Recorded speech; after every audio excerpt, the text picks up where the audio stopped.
Why don't we launch right on into this? And as people keep filing in, we'll catch up. But yeah, once again, I want to welcome everyone to our Taking on Sustainable Events with the Full Court Press. This is a strategy webinar. Um, I We will be recording this, and we will be posting this on YouTube afterwards. And you can find all of our YouTube videos if you click that QR code right there. It should lead you directly to where you want to go. Um, but yeah, thanks for everyone for joining. We will continue our case study webinar series. Panelists will remain on camera throughout the webinar. We're joined by 4 Green Sports Alliance members, the BSI group, SoFi Stadium, Hollywood Park, Edgbaston, and the Honeycomb Strategies.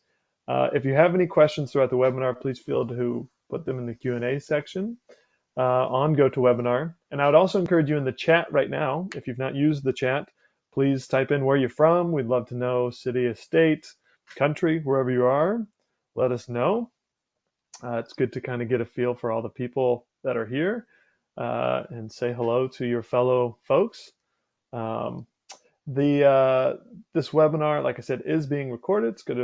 You'll receive the recording at the end, and we'll also post it to YouTube for you to share amongst your network. Feel free to scan the QR code, which leads you to the YouTube where you can find all of our 2023 Summit virtual series, the case study webinar series, and our Play to Zero webinar series. You may already know the Green Sports Alliance fairly well, but for those of you just joining us for the first time, we're a 501c6 nonprofit. We're a membership organization.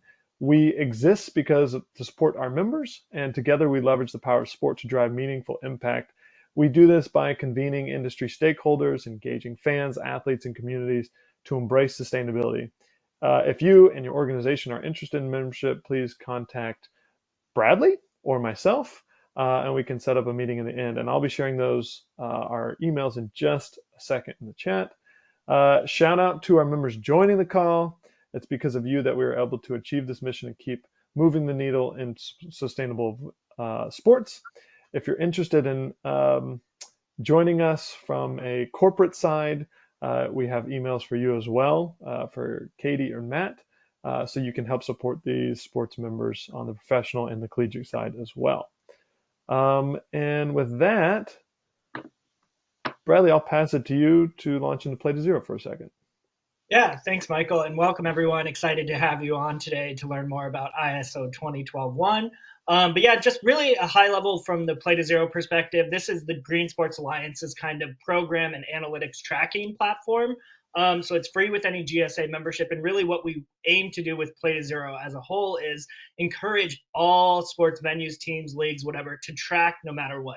So I mean, if it's tracking what you can track, if it's, just your on-site energy, on-site water, this is a great starting tool for determining what that benchmarking looks like. So it's free with any GSA membership. It's backed up by the U.S. Green Building Council and ARC Scoreroo. But really, again, it's just about the nature of tracking and really making sure that you can understand where your goals are coming from and how you can improve. So be the next host for a webinar Play to Zero series if you're interested. Become a case study on our upcoming reuse playbook. More on that later. And finally, we use this as a recognition platform for our Play to Zero awards at our annual GSA summit. So if you can show reductions of 30, 50, or 100%, you're up for a Play to Zero award. And if you want more information, my information is at the bottom of this email, so feel free to reach out and I'd be more than happy to walk you through what those recognition levels are, what the tracking looks like, if it has API connection capabilities, and so on and so forth. So with that, I'll pass it back to Michael to introduce our panelists, and then we will get this party started. Great. Yeah, now for the main event. Bradley will be moderating. Bradley. We've got Diana Dehm with BSI. She's here. She's a distinguished sustainability expert renowned for unwavering commitment to creating a more sustainable and eco-conscious world. With a career spanning over 20 years, Diana has emerged as a dynamic force in the sustainability arena, leading initiatives such as Sustainable Events Certification, ISO 2012-1, which we'll be talking about a lot, that drive positive change across industries such as sports and entertainment. Her passion for environment stewardship, the next generation, sustainability, safety, and social responsibility have propelled her into a prominent role as a sought-after speaker, author, and consultant. We have Lydia Carrington, is a sustainable manager at Warwickshire County Cricket Club, who leads Edgbaston Stadium on venue sustainability strategy and targets. Through educating and inspiring change, she takes pride in encouraging interaction and engagement among spectators, fans, and staff, whilst driving down the environmental impact of the stadium's emissions through the use of new technologies and verified data. Um, oh, she's got a long one. We got to keep going. Lots of cred for Lydia. She has led Edgbaston to become the first cricket ground in the UK to gain the 2012 1 accreditation, highlighting their commitment to sustainable event management. She's also led the planning and delivered the UK's first sustainable international cricket match day to Go Green game, held September 2023. You'll hear about that. The event aimed at reduced operational emissions whilst engaging and educating spectators and viewers from around the world using the sports industry platform. Welcome. Melanie Vaughn is the sustainability specialist at SoFi Stadium in Hollywood Park in Los Angeles. She's been in the sustainability field for over 8 years and continues to grow sustainability programs within the sports and entertainment industry. While working in Atlanta, she had the opportunity to build the waste and recycling operations program for one of the nation's largest convention centers. She has had the opportunity to work dozens of major events such as Super Bowl 53, Qatar, or 2022 Qatar FIFA World Cup, College Football Playoff National Championship, WrestleMania, and multiple of other concerts. And then Tim Trefzer is the VP of Sports and Venues with Honeycomb Strategies. He's been involved with sustainability and ESG efforts of some of the most iconic and recognizable sports venues, events, and brands in the world, including Mercedes-Benz Stadium, SoFi Stadium, and Hollywood Park, the Super Bowl, College Football Playoff, the NCAA Men's Final Four. For over 10 years, Tim has led sustainability and corporate social responsibility for the 225-acre 5-venue Georgia World Congress Center Authority campus, including facilitating LEED certifications and community outreach. Tim was an adjunct faculty at Georgia State University and Arizona State University and has held leadership roles in several industry associations, including USGBC and IAVM. Tim has a bachelor's degree from Florida State University and a master's with Arizona State University. Tim resides in Atlanta. Welcome to all of you, and thank you for being here. And I will pass it to you, Bradley. Yeah, thanks, Michael. And Tim, sorry about Florida State not making the college football playoff. That's travesty in my opinion, but I digress. No, but back to the task at hand today. We're going to dive into ISO 2012-1. We're starting with Diana Dehm, really who comes from the side that created these guidelines. So Diana, really want to pass it over to you to just, on your, Michael, can you go to the next screen actually real quick? Yeah, and as you can see, everyone on this webinar, lots of very well recognizable events in this. So if you haven't heard of it, it's been in the industry for quite some time, but I'll pass it over to Diana to kind of dive into it and give you more of a background. So feel free to take it away. Thanks, Bradley. Thanks so much. And thanks to GSA for having us. Very excited to be here, and to everybody that joined. So thanks.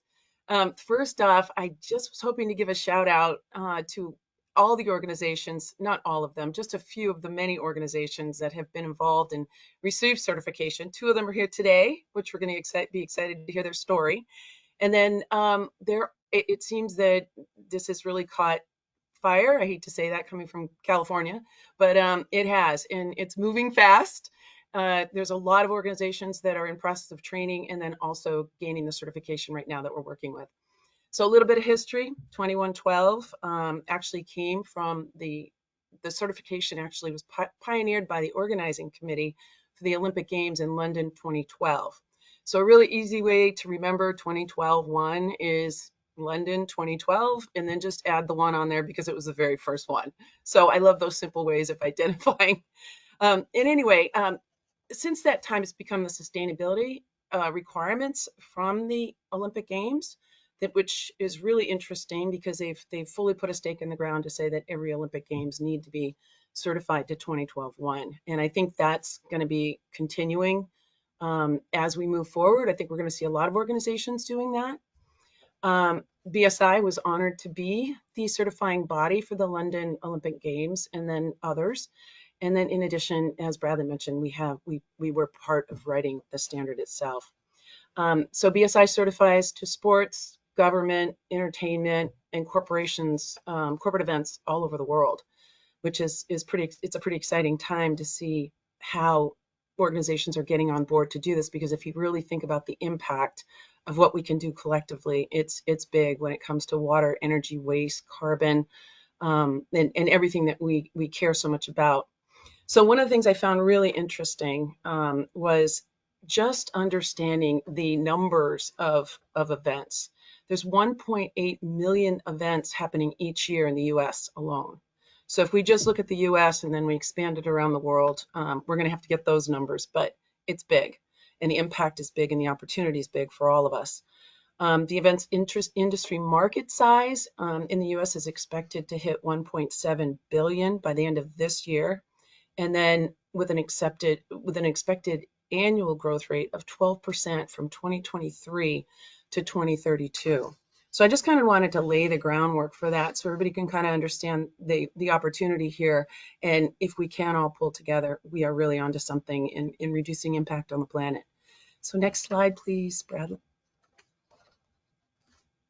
Okay, so what is it? Everybody is a number of people that are just in the early stages are saying, what is it? So basically, it's a very flexible, practical approach that allows you to set targets and then move forward in meeting those targets. It's not regulatory based. It's your management system. It's your design. Basically, all BSI does is come in and review that you're walking your talk, and you're saying, you're doing what you say you're doing.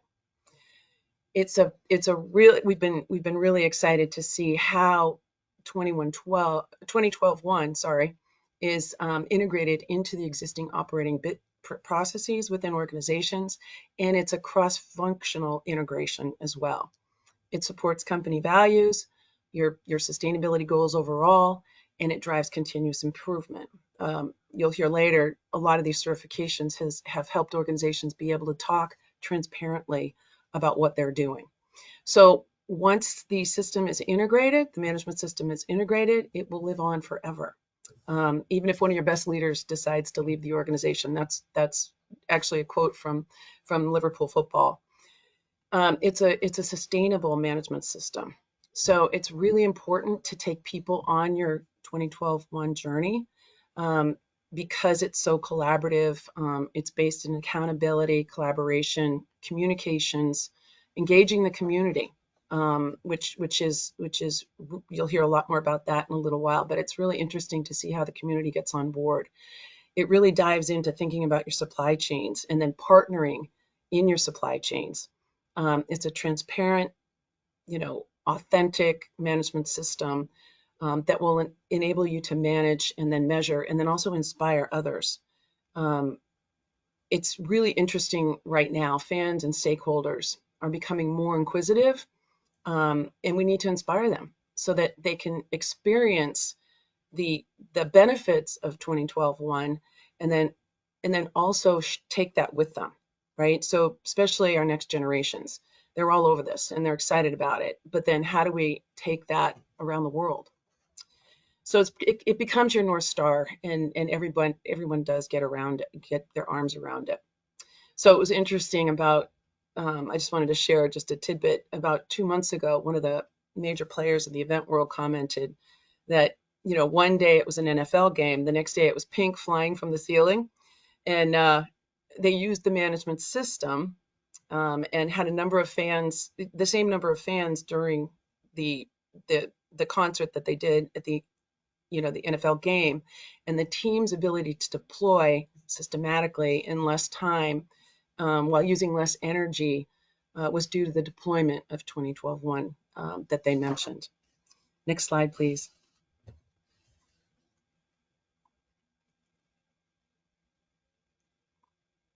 Thank you. Okay, so what are the elements of this management system? First, I want to start by saying it's definitely a plan, do, check, act. It goes back to the old quality systems that we've had for many years. How do you plan? How do you actually execute? How do you check it? And then how do you act?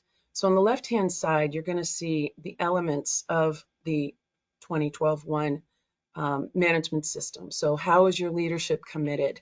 What's your policy behind it? How are you planning? How are you identifying risks? How are you getting ahead of it before any sort of risk could occur?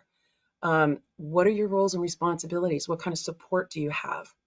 What are your operations? I mentioned supply chain earlier. Supply chain is a big piece of this. And, we've seen big organizations look at the beginning of their supply chain all the way through to the end and pretty much go through the process of eliminating hazards along the way, whether they're environmental, social, or even governmental. So, and then next piece is, how do you measure yourself? What are your KPIs? And then if something does slip, what's your corrective action, right? And then everything, what we like to see is continuous improvement each year from your baseline. So off to the right, if you look at the process for certification, basically you start with team training and you get your hands on the standard, right? Just to get yourself learning exactly what you need to do to reach that certification. And then there's the pre-assessment, which is like the gap assessment. That's where, we would come in and look at what you have. And then it's sort of an open field to be able to say, okay, here's your gaps. And then we go away and you fill the gaps pretty much. And then we come back for the stage one. So that's the pre-audit prior to the certification audit. And basically what that is pretty much is 100% documentation review and then asking direct questions, interviews, simple interviews to the organization team that have gone through and developed these documentation pieces of the plan. Then the stage two is a certification audit. That's a hands-on. We go in and take samples. We'll meet with your teams. We'll look to make sure during an event, we'll look to make sure that you are actually doing what you say you're doing. Then after that, hopefully you have reached certification, and then you receive the certificate itself. And then that gives you the ability to market and be transparent. And we talk a lot about greenwashing now. This is a stamp of approval around your system that you've developed in your own way, in your own boundary. And then lastly, the next step is the surveillance assessments. And that's just to ensure that your management system is continuing to function and continuing to improve. Next slide, please. Thank you. Okay, so what are some of the benefits that we've seen in deploying a 2012-1 management system? One of the things we've seen right off the bat is, most of everybody listening and participating today, we know that once we put eyes on something, the next thing you know, we're able to evaluate and manage much better. So water, energy, waste, carbon, we have planes flying all over the world to go to these games or venues and stadiums. How are we managing our carbon? It really helps to dig in more deeply to meet the requirements, not just of your organization, but there may be regulatory requirements associated as well. So there's also a cost savings with once you put your eyes on it. Another piece of it does measure the impacts of sports on society and the planet. We did have one Olympic venue realize a reduction in utility costs by 15%, just by better waste and management and utilization of energy. The other piece that you can see the quote there, people get very excited about this is a consistent quote that we find pretty much everywhere we go. One thing to add to this, a lot of organizations are going after LEED certification and also WELL certification. What we're learning and what we're seeing very positively is that they're like peanut butter and jelly. They all fit together. You've got the building performance under WELL and LEED, and then you've got the event performance. So under the umbrella, it all actually works very well together. So the other big piece I think we should all think about is sports has the power to influence millions. Our footprint is big. Fans are many. Sports has the opportunity to really be the climate, waste, water, energy, and human rights role model that we could collectively come together and really truly make a difference by harnessing the power of the sport. I'm going to hand the bat over to Lydia at this point, and thanks for listening. Yeah, thanks, Diana. Yeah, and so just to wanted to introduce Lydia to everyone. So Lydia, from your perspective, I mean, we just went over what ISO kind of really was. So how, from your perspective as an operator of a venue, have you utilized ISO 2012-1? And then just give us more insight into your overall sustainability program at Edgbaston. Thank you, everyone. Really excited to be here. So we got accredited in August 2023, and during the whole process, it sort of supported our sustainability strategy and targets, reinforced what we were actually trying to do as a stadium and as a business, to move forward, keep the momentum up, and really use the sports platform for good things, how it should be used, and to get the message out there to local crowds all the way through to international crowds. So I'll give a little bit of an overview of Edgbaston and talk about some of our achievements and the Go Green game that we hosted in September, and then how the ISO 2012-1 fit into that and benefited us as an organisation. So if we can go on to the next slide, please.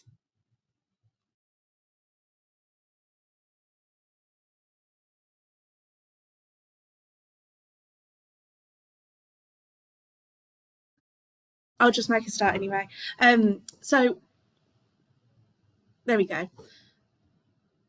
Oh no, the one before that, sorry. Didn't update for me.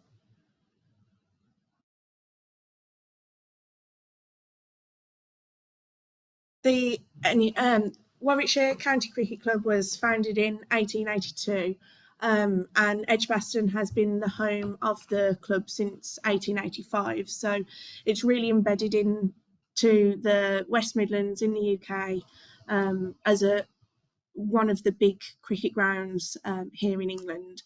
So during that time, we've hosted all the great players, really iconic matches, and then also moved into hosting an array of events from domestic and international cricket through to conferences, meetings, Christmas parties at the minute, exhibitions with thousands of people coming. So the events industry at Edgbaston really covers such a broad spectrum of topics, areas, visitors, and where people are coming from as well. So we knew that we had to reinforce what we were doing as a stadium with our event management. And we wanted to make sure that sustainability was at the heart of everything that we do here. So our ambition is to operate the most sustainable cricket stadium in the UK, and be a leader and pioneer for sustainability in UK events and UK sport, and branching out into the international sector to really try and help other people and learn off other people as well, what other stadiums and venues are doing, while also supporting our planet, the people around us and our local community. So some of our achievements, I've been here for 13 months, and some of the achievements of the last 12 months really. We've started our carbon footprinting both on a event by event basis and also on an annual basis. We're currently measuring our updated footprint, so that should hopefully be done in the new year. We released our policy and strategy in June 2023, and the strategy outlines the focus areas for us, and that's in 4 pillars of energy, carbon, waste management and education. So we need all of our operations and events to follow these guidelines, and it's built into the policy, which is visible all around the organisation. We've won a few awards this year and obviously got our ISO 2012-1 accreditation. We won BASIS Awards, which is the British Association for Sustainable Sport. We won 2 of those awards for Partnership of the Year and Team of the Year in October, November. And then on a more project basis, our achievements have included developing our Edgbaston garden. So on site we have our allotment. You can see the photo there, got some cabbages I think growing. Our Edgbaston garden where our chefs can grow their own produce, go pick the produce, cook it, serve it in the hospitality areas. And during the 2023 season, we had over 189 kilos of produce grown on site and served in hospitality. So it's a really nice story of local seasonal produce. We're powered by 100% renewable energy. We've developed a LED lighting project which has been phased out across the whole stadium, and also the delivery of our sustainability awareness match days. So next slide, please. So the Go Green game, it was the UK's first sustainability focused major match day, hosted on the 3rd of September 2023, and it was an IT20 between England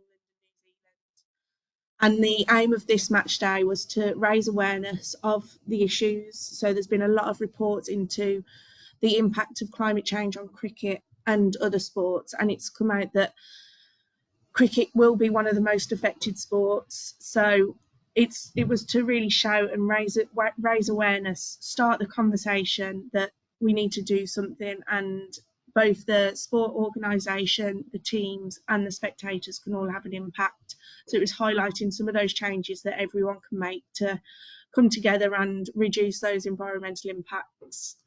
So we measured a baseline footprint, developed a reduction plan, implemented and measured these projects, and then measured the final actual data afterwards. And we had those targets in place before and during the planning period, and then during the delivery of the actual match. And now we've just finished the measurement of the savings, and we've beat our targets, so that's really good, and the report will be out shortly. So projects on the day included free public transport for everyone who had a match day ticket, electric mowers, seed paper menus, and we had energy bikes to charge our electric road sweeper. So it was a really fun and interactive day, but also getting that really important message across. So next slide, please. And the Go Green game, it was supported by the ISO 2012-1, and it reinforced the legitimacy and the transparency of the event. We knew that we wanted to put this match day on, so we wanted something to verify what we'd done, ensure that we had been really authentic and transparent with both the data and the projects we were delivering, and make sure that that message got out there. So we approached BSI in around February 2023, and then sort of got started with the process with the gap analysis, began driving the changes, making changes to our processes, our procedures and event management frameworks. So they were all sort of in place during the planning stage of the Go Green game. As we knew we'd be working with those stakeholders and partners and suppliers, as Diana said, it's really important to engage with everyone who is involved in those events, not just internal operations. And then we got those in place after the gap analysis, and then went through with the further 2 audits, and then got accredited in August 2023. And it was really nice actually, because we had the certificate presentation at the Go Green game on the pitch, so it was a really good way of shouting about what we'd achieved, but actually verifying what we'd done for that match day during the interval of the match. So it's really good. And our ISO 2012-1 does recognise all events at Edgbaston, so including those Christmas parties, exhibitions, conferences, down to really small meetings. So we've covered everything within our scope. And then some of the benefits, we were the first UK cricket ground to get the accreditation, and it's really driven those focuses on energy efficiency and carbon reduction, and prioritised that within our operations and within what we aim to do here, whether that's internally in the office or out in our local community. It's built into our targets and aims. It's set out a really strong structure of how we develop events, how we measure the impact of events, and then also make improvements and obviously keep the momentum up of creating really positive change. And alongside that, everyone knows what their role is in this now. Everyone knows what they need to be doing, whether that's the commercial team when speaking to partners and suppliers, ensuring that they're on board and doing the right thing as well, in line with our targets and aims, or then my role of trying to drive everyone else to make those small changes, whether that's our members or spectators as well. And then we can now use cricket as a sport that reaches millions of people worldwide.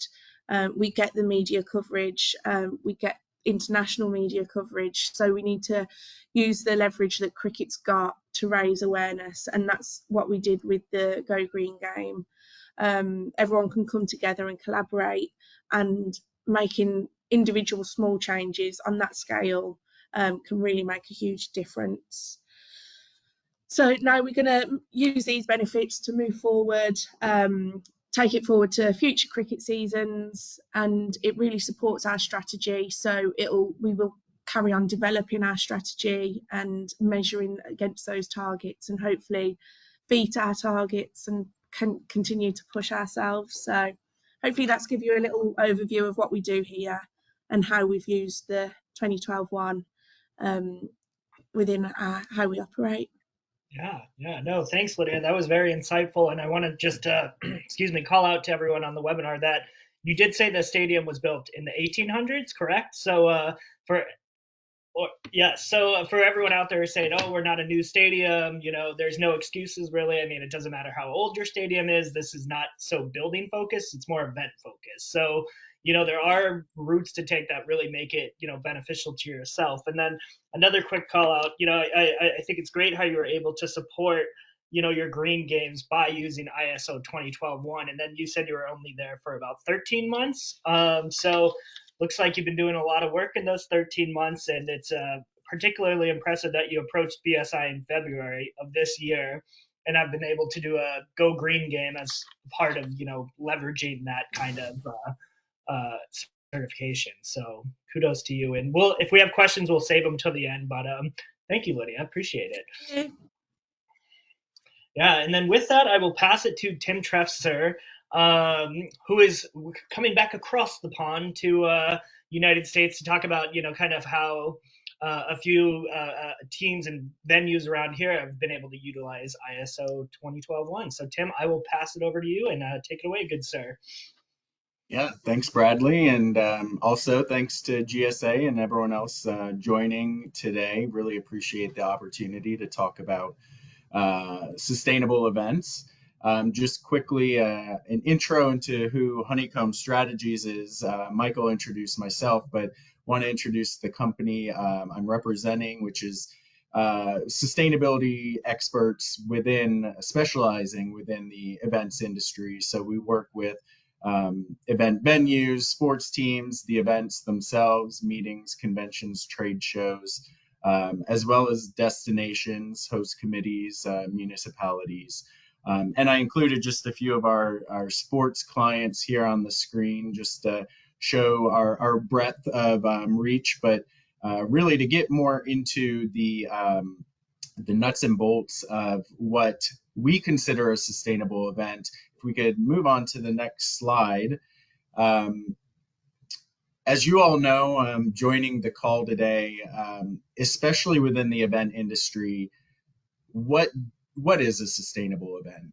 We all know that there's a lot that goes into producing an event. Zero waste is, a common starting point. I think a lot of venues and events themselves focus on waste because it is the most visible and tangible element of an event to most participants. But there's also so much more that goes into it, like food and beverage, procurement, supply chain, your vendors, energy, water, transportation. And then when you go beyond just those elements of producing an event, how do you consider an event sustainable when every event is different, especially when you're looking at the number of attendees, the duration of an event, the type of event it is, the type of venue. There's so many factors that really make it difficult for us to compare one event to another and really to justify what a sustainable event is. And that's really why we think standards are so important.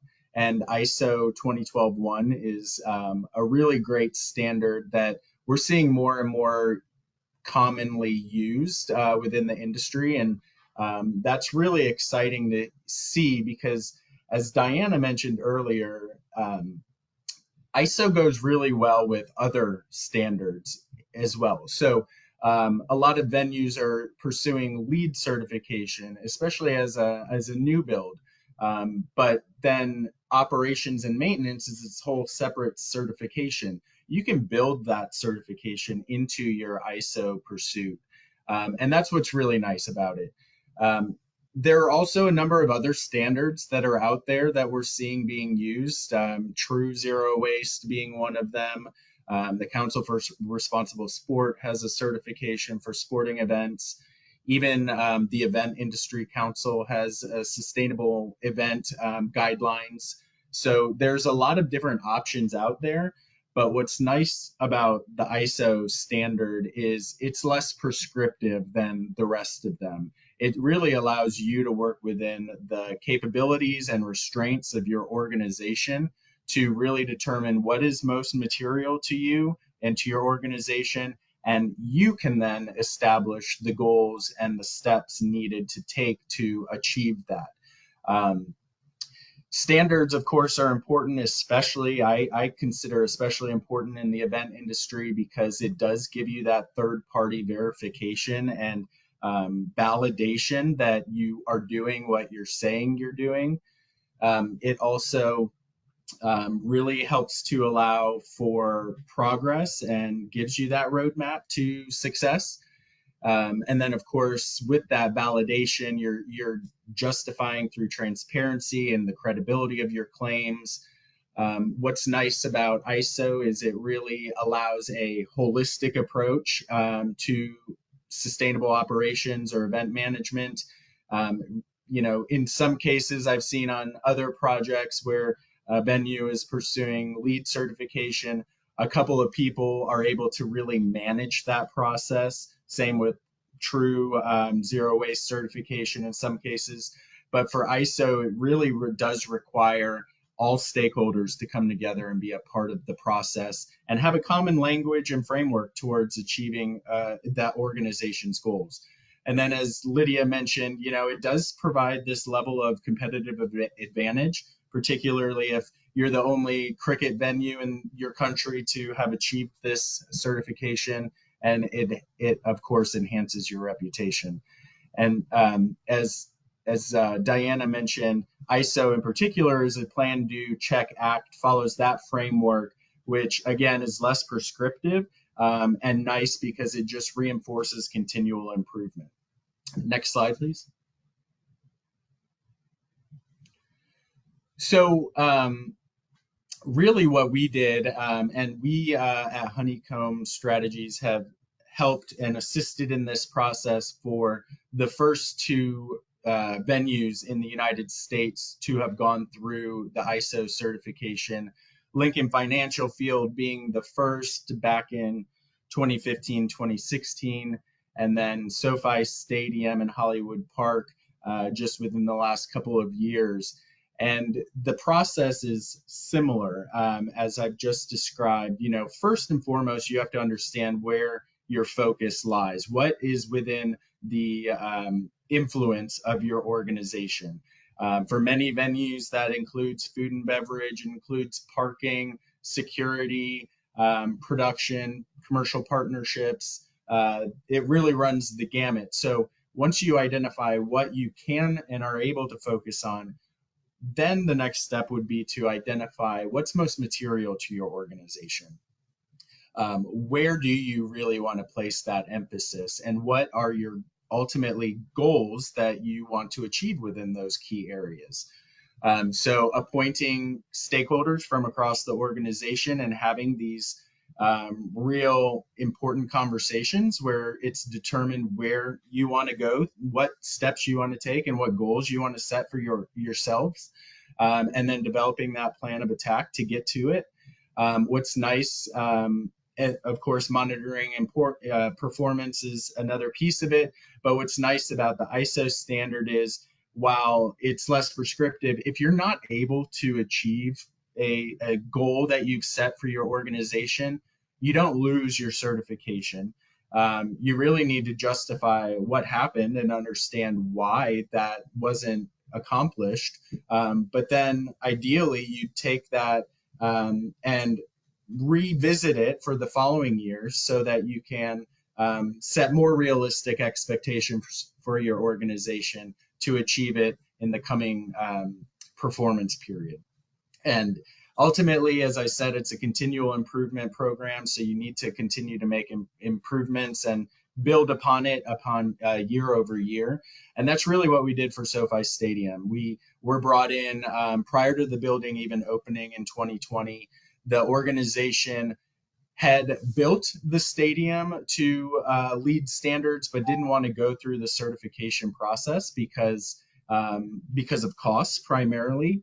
And so as a new building and a new organization, they identified this ISO standard as a really great tool to establish best practices and standard operating procedures for the entirety of the organization to have in place prior to even opening. And that, I think, was a really great call out for them. They identified that this was the best standard for them to pursue.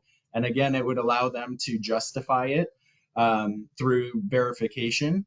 As Diana mentioned, the Olympics are using it, and SoFi Stadium will be hosting Olympic events in 2028. So they're well ahead of the curve in terms of LA venues needing to pursue this important certification in advance of that event. But ultimately, it was a really great approach for them, and they can incorporate a number of other different elements of their operations into it.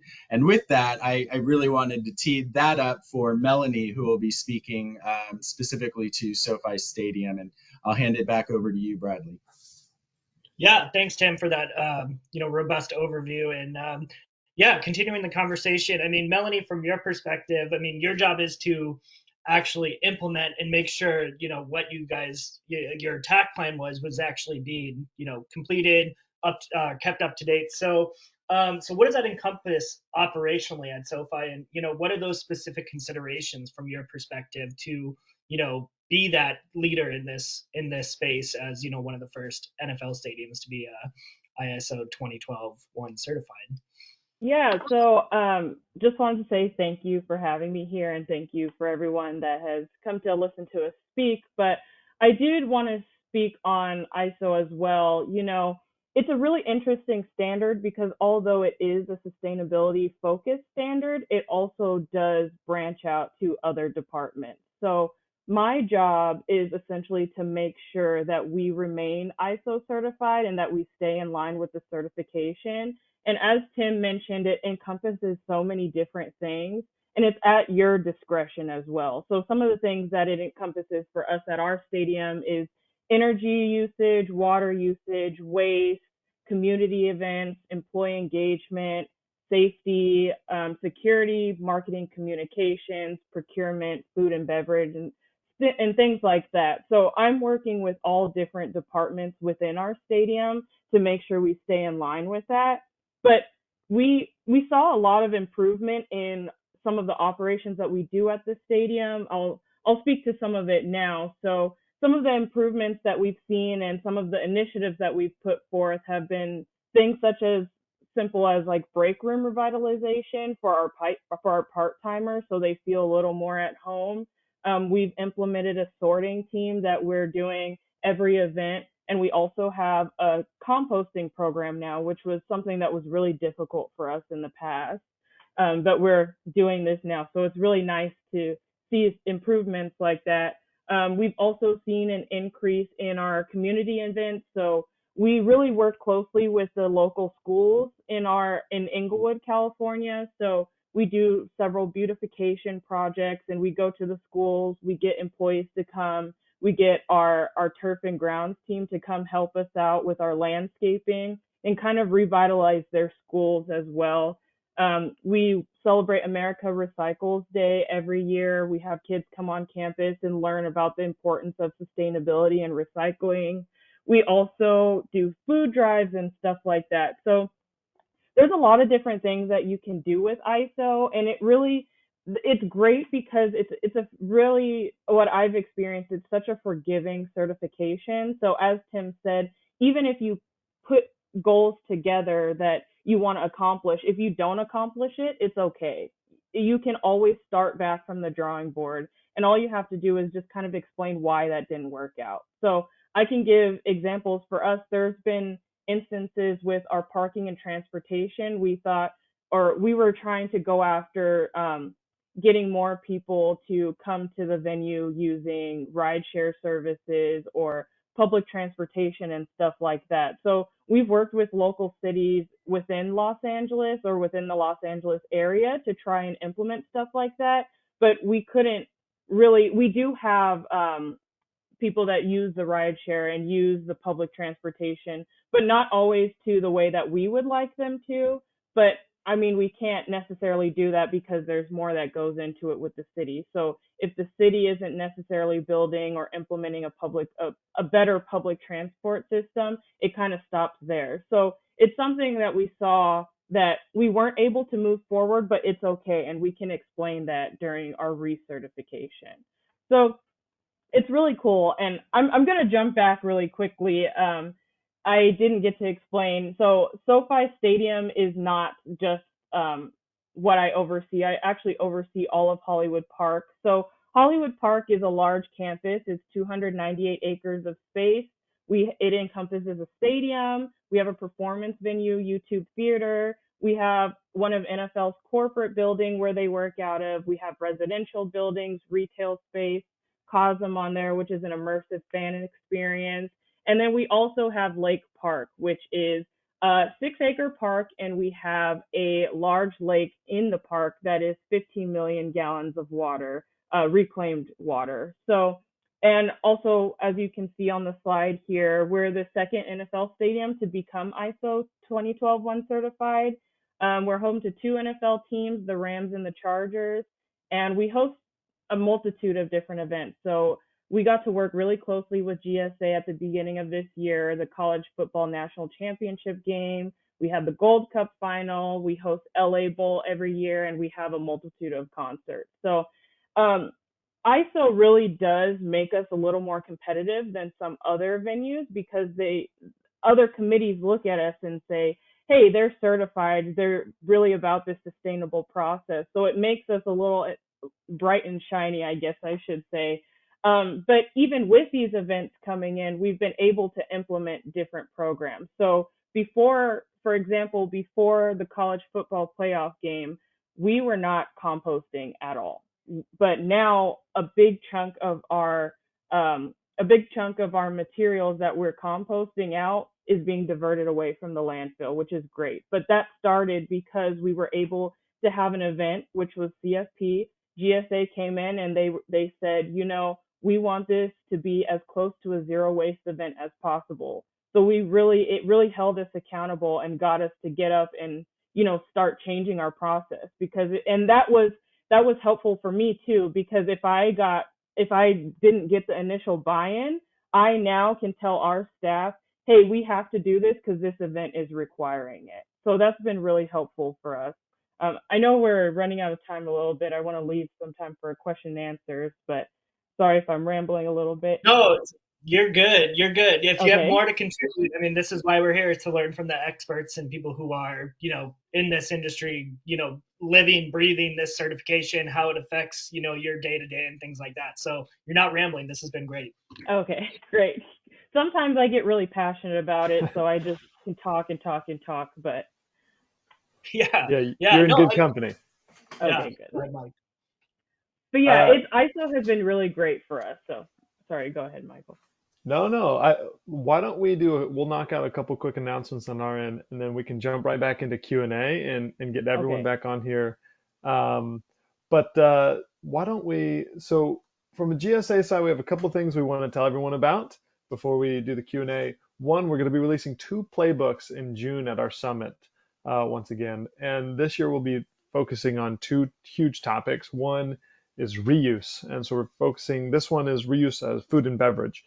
We've seen some amazing pilots, and then there are stadiums adopting this from a cup perspective, Moda Center and several across the pond. So we're excited to dive into this topic, and we invite anybody with a case study, anybody who wants to be a part of this playbook.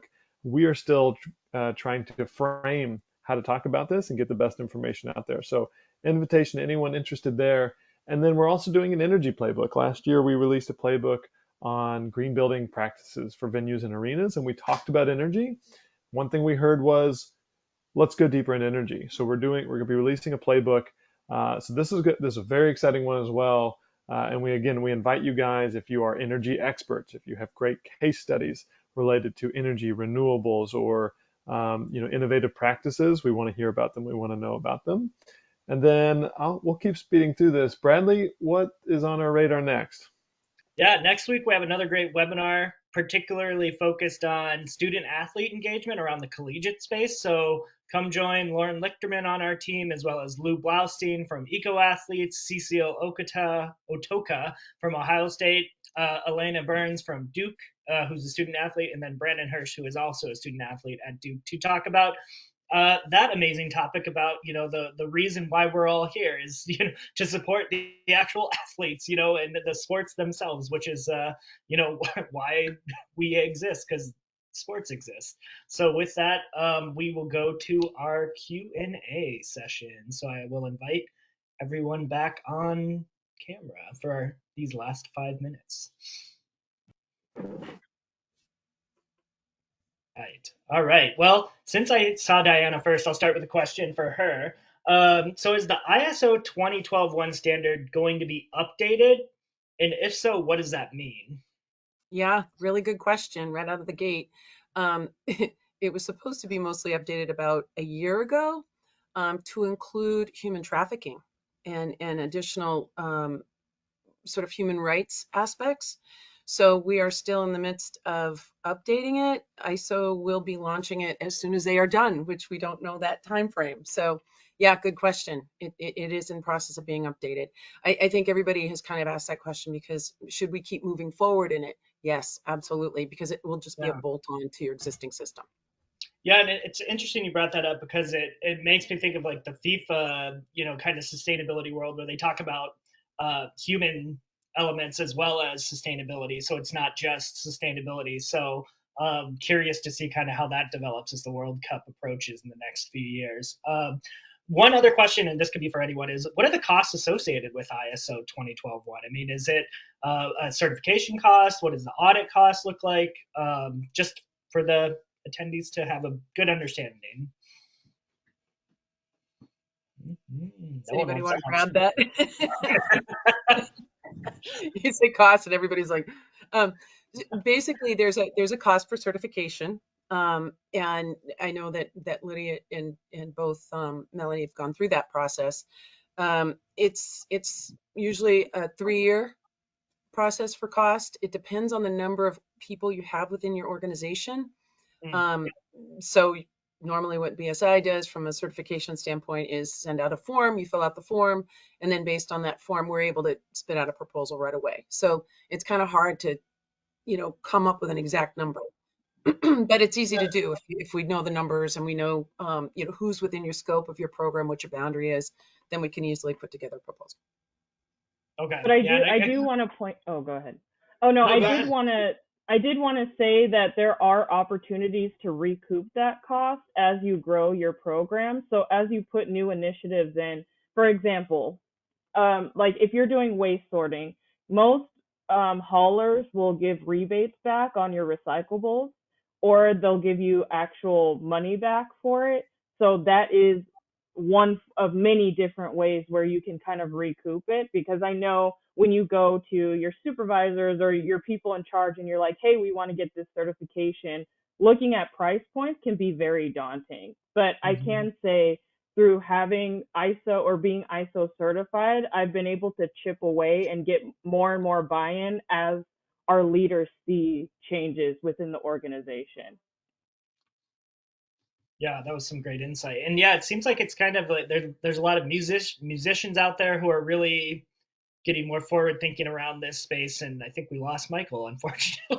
But I'm trying to think if there's any. Oh, we did have one question on Lydia's presentation. What is an e-cup? We've had like 7 questions come in about that, so we'd love to know what that is. Sorry, yeah, I didn't realise that was a UK thing. It's a reusable plastic cup. So Mm. people will come in and buy a drink and they pay £1 deposit. And then at the end of the day, they return the cup and get their pound back. So it's just a way of trying to keep on top of obviously not producing waste and putting them in the bin, because there's an incentive to return the cups. And then obviously, yeah, we can then send them off, get them washed and reuse them. That's what an e-cup is. I love it. No, that's great. And that's kind of what that reuse playbook is we were alluding to, is that whole topic in itself. But we're about a minute off, so I'm going to give you each about 20 seconds. What are your final thoughts on ISO 2112, and kind of where do you see it going in the future? We'll start with Lydia. I think for me, I've got absolutely no regrets. No one here has got any regrets going through the process. It's a challenge, so it does make you consider every little part of your organisation and the processes and procedures. So it's challenging, but it is really rewarding. And like Melanie said, there are so many benefits that outweigh the costs, and you can get the benefits in other ways as well, through media coverage and winning more bids and matches and things like that. So yeah, I think it'll keep growing and growing. Amazing. Diana? Yeah, I go big picture a lot. You know that, Bradley. um, if we step back and we look at the number of events going on just in the US alone and then around the planet, I think sports and entertainment really has an opportunity to step up and make a difference on carbon, energy, water, waste, and we can really team on it. So I get super inspired about that, and I know Melanie, I could go on this forever, but it's that time. We can do this. Perfect. And then I know we're very short, so Tim and then Melanie on time. So I'll just echo what they both said. And I think as more and more sporting events are leading the way, vice versa, you've got the venues encouraging the events to go this route also. So it's great to see it coming from both angles. Melanie? Yeah, I'll just say that I truly believe that right now LEED seems to be the main standard, but I feel that ISO is starting to become that. So it's something that I feel like everybody should really try and look at. And it really is a really cool certification. perfect. Well, I think all your insight today has really driven that conversation forward even further. So thank you, everyone, for attending today. If you have any questions, follow-up questions, would like to reach out to one of these great panelists, feel free to reach out to Michael, myself, or anyone at the GSA. And have a great rest of your Wednesday, December 6th. Good evening, Lydia, in across the pond. But everyone else, have a great